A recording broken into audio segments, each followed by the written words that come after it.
Videos देखने के लिए सब्सक्राइब करें जनसत्ता.com, बेल आइकन दबाकर पाएं लेटेस्ट नोटिफिकेशंस।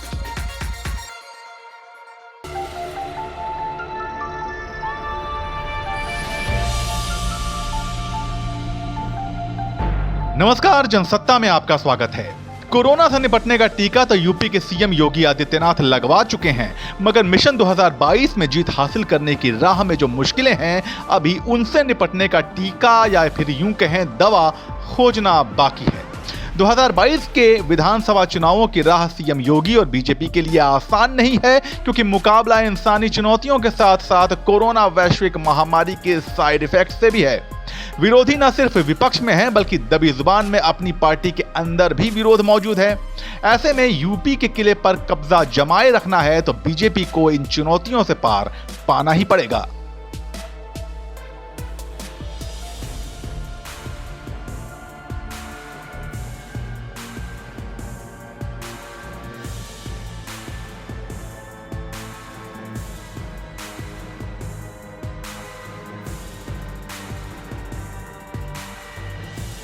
पांच साल के शासनकाल में सीएम योगी और बीजेपी भले ही कई जनहित के कार्य करने का दावा कर रहे हों, मगर महंगाई, सुरक्षा और बिजली पानी समेत ऐसे कई मुद्दे हैं जिन्हें लेकर एक बड़े मतदाता वर्ग में नाराजगी है। बीजेपी की चिंता परंपरागत सवर्ण वोट बैंक और खासकर ब्राह्मण वोटरों की नाराजगी के चलते भी बढ़ जाती है। कुछ अन्य पिछड़ा और अति दलित वर्ग का वोटर भी किसी न किसी मुद्दे पर खफा है। यही वजह है कि चुनावों से 5 महीने पहले मंत्रिमंडल विस्तार करके सीएम योगी ने इसी जातीय समीकरण को साधने की कोशिश की है।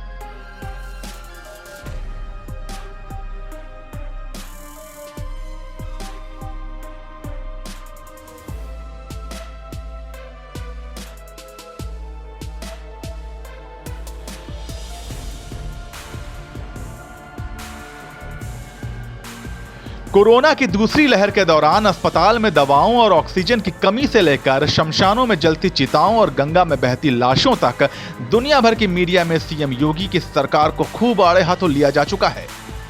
बीजेपी और सीएम योगी भले ही इसे भ्रामक रिपोर्टिंग और बदनाम करने की साजिश करार दे रहे हों, मगर इन खबरों ने एक बड़े मतदाता वर्ग के मन में सवाल तो खड़े कर ही दिए हैं। चुनाव और कोरोना की दूसरी लहर के बीच करीब 1 साल का वक्त है। ऐसे में बीजेपी को उम्मीद है कि शायद लोगों के मन से कोरोना की वो तस्वीरें और उसकी वजह से उपजा गुस्सा दूर हो जाए, मगर खुदा ना खास्ता अगर कोविड की तीसरी लहर आ गई तो राजनीतिक हालात बेकाबू हो सकते हैं। वैसे बीजेपी का दावा है कि पूरे कोरोना काल में कहीं भी कुछ भी गलत नहीं था और ऐसी सारी बातें महज निगेटिविटी फैलाने की कोशिश है। लेकिन दुर्भाग्य से कुछ लोगों ने केवल नकारात्मकता फैलाना ही अपने मिशन का एक महत्वपूर्ण भाग समझ लिया था और उस समय स्थिति को पैनिक बनाने का प्रयास किया।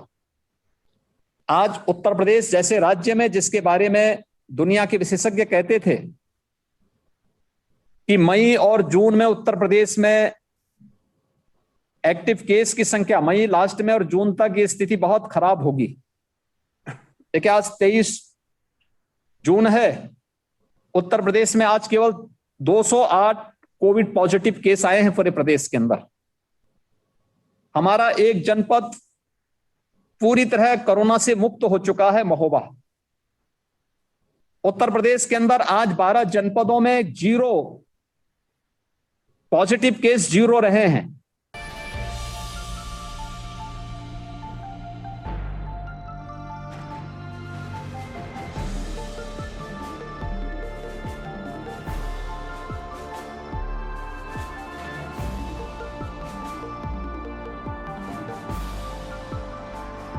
महामारी पर लोगों का गुस्सा अगर बीजेपी और सीएम योगी ने शांत कर भी दिया तो बेरोजगारी को लेकर आम जनमानस की नाराजगी दूर करना उसके लिए आसान नहीं होगा। योगी सरकार 4 साल में 4 लाख लोगों को रोजगार देने का दावा कर रही है, मगर राजनीतिक पंडित कहते हैं कि बेरोजगारी के समंदर में यह संख्या 1 लोटा पानी से ज्यादा नहीं है। हाल ही में एक सर्वे में यह बात सामने आई है कि अखिलेश राज की तुलना में योगी राज में यूपी वालों की प्रति व्यक्ति आय में भारी गिरावट देखने को मिली है और बेरोजगारी इसका सबसे बड़ा कारण है। मगर कुछ दिनों पहले इंडियन एक्सप्रेस से बात करते हुए सीएम योगी ने कहा था कि ऐसा बिल्कुल नहीं है, उल्टा लोगों के रोजगार का ध्यान तो लॉकडाउन जैसे सख्त माहौल में भी रखा गया था। हमने सेकेंड वेव में एक और चीज का ध्यान रखा, हमने अपने उद्योग बंद नहीं किए, हमारे सभी उद्योग सेकेंड वेव के दौरान चलते रहे। हमने वहां पे कोविड केयर सेंटर और कोविड हेल्प डेस्क बनाए थे, हमारे ऑफिसेज बंद नहीं हुए। संख्या हमने शिफ्ट वाइज बुलाई थी, लेकिन कार्य हमारे चलते रहे, खेती बाड़ी के कार्य चलते रहे, आवश्यक सेवाएं चलती रही, परिवहन निगम की बसेज उत्तर प्रदेश के अंदर चलती रही। तो कोरोना प्रबंधन के साथ साथ आवश्यक सेवाओं को और पब्लिक को भी कोई समस्या ना हो, इस पर भी हमने कार्य प्रारंभ किया। और जीवन को बचाने के साथ साथ जीविका को भी बचाने का कार्य उत्तर प्रदेश के अंदर हुआ। प्रधानमंत्री जी की मंशा थी, प्रधानमंत्री जी की मंशा के अनुरूप उत्तर प्रदेश लगातार इस दिशा में प्रयास किया और उसके परिणाम भी उत्तर प्रदेश के अंदर हैं।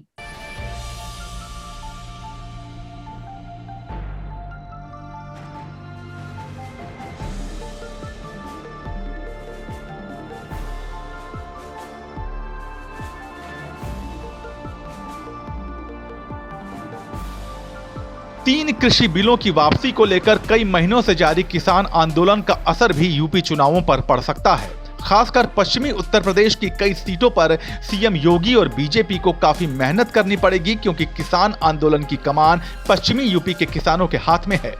ये किसान खुलकर मोदी और योगी के खिलाफ अपनी राय रखते रहे हैं। यही वजह है कि राजा महेंद्र प्रताप के नाम पर यूनिवर्सिटी खोलकर जाट वोट और मिहिर भोज की मूर्ति का अनावरण करके गुर्जर वोटों की नाराजगी दूर की जा रही है और कई तरह की घोषणाओं के जरिए किसानों को मनाने की कवायद भी जारी है। कुछ ऐसा ही उपाय ब्राह्मण वोटरों को रिझाने के लिए भी हो रहा है।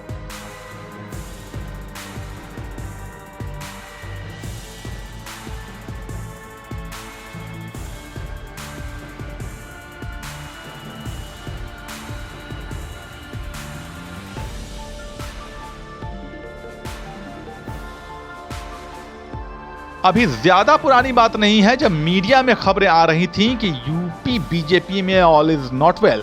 कहा जा रहा था कि मंत्रिमंडल विस्तार को लेकर केंद्रीय नेतृत्व और मुख्यमंत्री के बीच गतिरोध है। बहरहाल वो मामला तो शांत हो गया, मगर प्रदेश बीजेपी में ऐसे कई बड़े नाम हैं जो असंतुष्ट बताए जा रहे हैं। ऐसे में टिकट वितरण के दौरान अगर उन्हें संतुष्ट नहीं किया गया तो ये असंतोष अंदरूनी कलह में भी तब्दील हो सकता है। कुछ दिनों पहले जब इंडियन एक्सप्रेस ने सीएम योगी से इस मुद्दे पर उनकी राय जाननी चाहिए थी, तो उन्होंने कहा था कि इन सब फालतू बातों पर ध्यान देने के लिए उनके पास वक्त नहीं है। उत्तर प्रदेश में सरकार जैसे पहले दिन कार्य कर रही थी, जैसे 19 मार्च 2017 को जो कार्य पद्धति हमारी थी, वही 23 जून 2021 में है। ये अफवाहें तो बार बार उठती हैं, हर बार उठती है। इसमें ना हम लोग इस पे बहुत ध्यान देते हैं, ना इधर इतना समय ही हमारे पास होता है कि इन अफवाहों का कोई जवाब दे सके। इसलिए मुझे लगता है कि इस प्रकार की अफवाहों से अगर हम बच सकेंगे तो किसी भी प्रकार के राजनीतिक संक्रमण को भी हम बचाव कर पाएंगे।